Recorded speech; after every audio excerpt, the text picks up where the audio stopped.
Hello বন্ধুরা, সবাই কেমন আছেন? আশা করি সবাই ভালো আছেন আর আমরাও ভালো আছি। আজকে মঙ্গলবার, মিষ্টির বাবা আজকে ছুটি নিয়েছে। একটু ঘরের বাইরের একটু কাজ আছে, ঘরেরও কাজ আছে টুকটাক, ওই জন্য ছুটি নিয়েছে। আর মিষ্টির বাবা এখন বাজারে গেছে। আমি স্নান করে পুজো দিয়ে চলে এলাম, এখন টিফিনটা খাবো। টিফিনে লুচি বানিয়েছিলাম, মিষ্টির বাবা খেয়ে নিয়েছে। আর মিষ্টিকে বক্সে দিয়ে দিয়েছি, ছোট ছোট করে গোল করে 4টে দিয়েছি।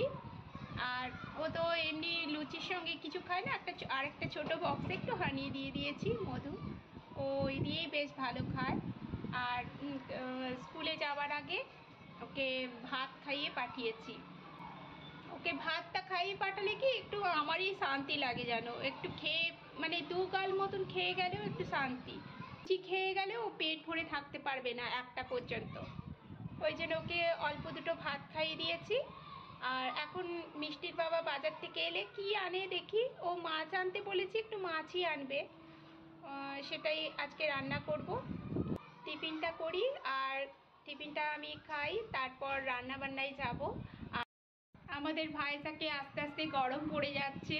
কেমন গরম পড়ে বাবা, প্রচণ্ড গরম পড়ে, আমাদের থাকাই দুষ্কর হয়ে যায়। তারা যদি ভাইজাকে ঘুরতে আসেন অবশ্যই আসবেন, কিন্তু গরমকালে আসবেন না। শীতকালে বা পুজোর টাইমটাও খুব ভালো থাকে, নভেম্বর ডিসেম্বর খুব ভালো থাকে, পুজোর পরের টাইমটা। পুজো হয়ে গেছে কিন্তু প্রসাদগুলো তোলা হয়নি, তাই প্রসাদগুলো তুলতে এলাম। প্রসাদ তুলে তারপর টিফিন খেতে যাব। এদিকে আজকে কিছু ফল প্রসাদ ছিল না, ড্রাই ফ্রুটসগুলোই দিয়েছি ঠাকুরকে। মিষ্টির বাবাকে আনতে বলবো ভাবছিলাম, কিন্তু ও তো মাছ আনবে, সব লাগিয়ে ছোঁয়াছুঁই করে নিয়ে আসবে, ওই জন্য ওকে কিছু বললাম না। বিকেলের দিকে একটু যাব। এই যে নিজের মতন একটু লুচি করলাম আর আলুর তরকারি করেছিলাম সকালে, সেটাই এখন খাচ্ছি।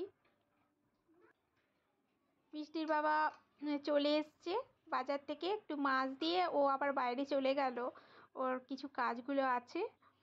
আজকে রুই মাছ এনেছে, বেশ টাটকাই আছে। আজকে ভাবছি একটু পোস্ত আর সর্ষে বাটা দিয়ে মাখা মাখা একদম করব। এত গরম গরম পড়ছে, এখন সেই ঝোলগুলো আর খেতে ইচ্ছে করছে না, একটু ঝাল ঝাল করে পোস্ত বানাবো। পোস্তর সঙ্গে একটু সর্ষেও দিয়েছি অল্প করে। মাছগুলো 4 পিস মতন করছি, 4 পিস মানে 2 পিস আমাদের আর 2 পিস মিষ্টির জন্য। 1 পিস মিষ্টির ভাজা রাখবো, 1 পিস ঝোলে দেবো। ভাজা 1 পিস মাছ রাতের জন্য রেখে দেবো মিষ্টির জন্য। আর আমরা তো দুপুরেই মাছ খাই, ওই জন্য 2 পিসই করছি। মিষ্টির বাবা আবার মাছ বেশি পছন্দ করে না, ও বাধ্যতামূলক আমাদের জন্য খাওয়া ওর।